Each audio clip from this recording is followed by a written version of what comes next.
In our latest short film, Clementine, we shot the vast majority of the film on 2 cameras. My $4,000 Sony A7S Mark III and the $40,000 Arri Amira. One of them is a Hollywood camera that they use on big productions, and the other one is a camera that photographers and YouTubers use. But the result between the 2 cameras wove together seamlessly, which really makes the question, do cameras matter at this point? So I'm just gonna play a side-by-side comparison for a couple seconds to see if you guys can spot out which one is the $40,000 camera and which one is the $4,000 camera. Okay, now I'm gonna reveal it because we're gonna be talking a lot about these 2 cameras and why certain scenes are shot a certain way. So the camera on the left, for those of you who guessed that being the Arri Amira, you are correct. That is the $40,000 camera. While the camera on the right is our more affordable, still expensive Sony A7S Mark III.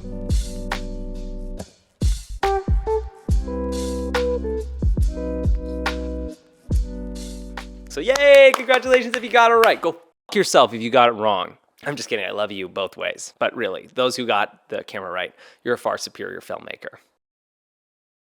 Not only did we shoot on a high-end cinema camera for all of that footage, but we also used expensive lenses. These are cinema-grade lenses that go between $5,000 to probably $25,000. So that $40,000 camera setup expected to be a lot more. On the other camera, on my A7S Mark III, we shot on photography lenses. These are lenses that typical, shooters like you and me probably film on. This afforded us shooting with autofocus, which also makes shooting on more consumer cameras much easier. So we had access to both cameras when we made this film, but there was a reason why we actually shot on the Sony A7S Mark III in a lot of situations where we wouldn't shoot on the Arri Amira.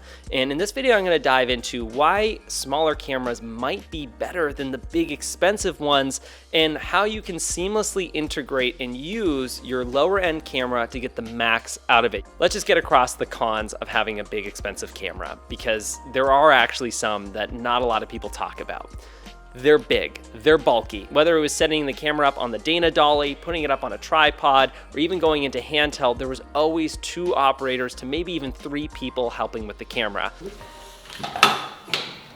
Let's raise it up a little bit more because I feel like that helps be a little aggressive still. And Han, are we good on sharps there? We had our first AC, Hod, who was there with doing follow focus and helping with the tripod, and even Dave, our gaffer, making sure everything was stable and still when we set the camera down on the sticks or when it was on the Dana dolly. So already, for one expensive camera, you also have one expensive crew making sure it was operating. Not to mention Nick Pilecki, our cinematographer, whose hands were always on the camera. So the Arri fit really well for a lot of our static and even dolly style shots throughout the film, making up about 70% of what you see on screen. But the other 25% of the movie was captured on the Sony A7S III for this one reason: it fit on my gimbal. Our script and shot list called for a lot of camera movement, specifically on a gimbal system or a Steadicam system. Now, when you work on an indie budget, it's gonna be tough to be able to leverage a Steadicam or to get a Steadicam operator, especially for a camera like the Amira. Not only that, it takes a long time to set this up, get it all going, and unless you have 2 Amiras sitting on set, your one camera will be out of commission while it's getting set up, so you're kind of killing daylight and time. So any sort of shot that you see within the film, whether camera's tracking, doing a lot of movement, gimbal stuff, gimbal on a 1 wheel, those were the scenes to where we used the A7S III, and it blended perfectly.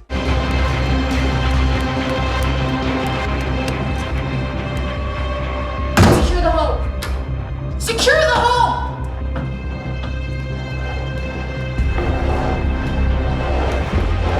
I would even argue that the A7S III could operate as a good B cam and even an A cam. So the big division between having a big cinema camera and a sort of more consumer camera is speed and efficiency. Smaller cameras are going to be much faster.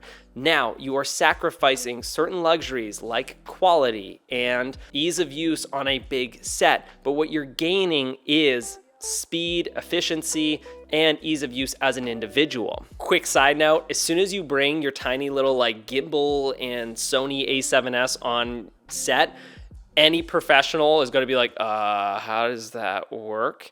It's like showing your dad Instagram for the first time. He's just like, Now, I'm not going to downplay having an Amira because those cameras come with a lot of big benefits.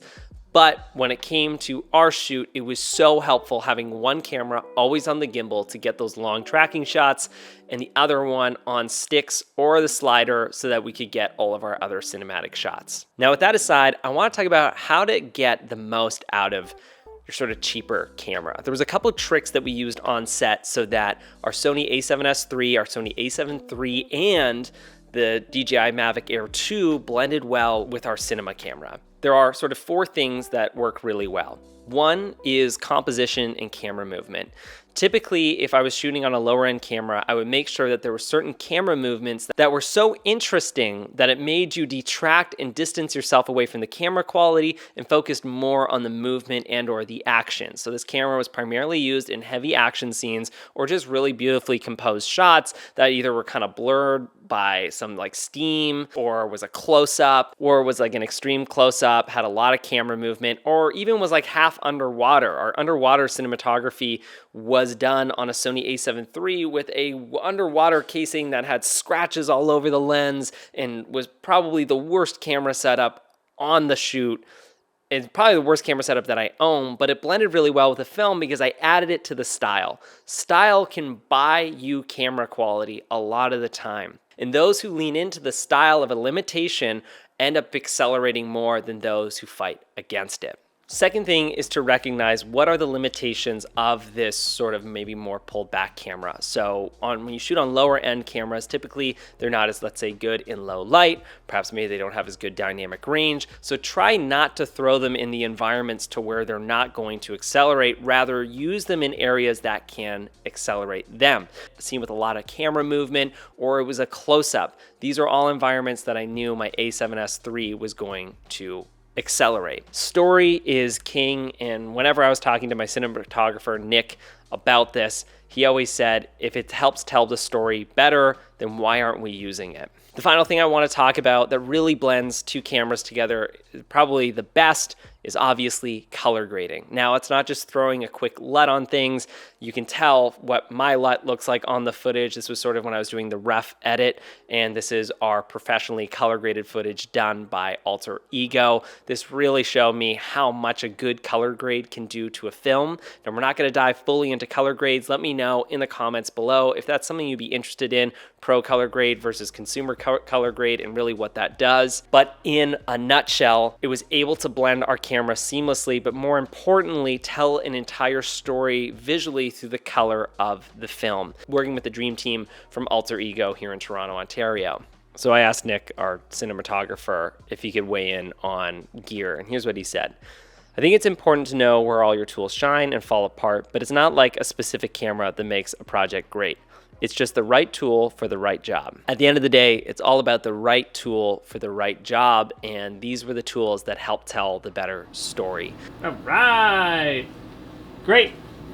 Cutting. Cool. One more for safety.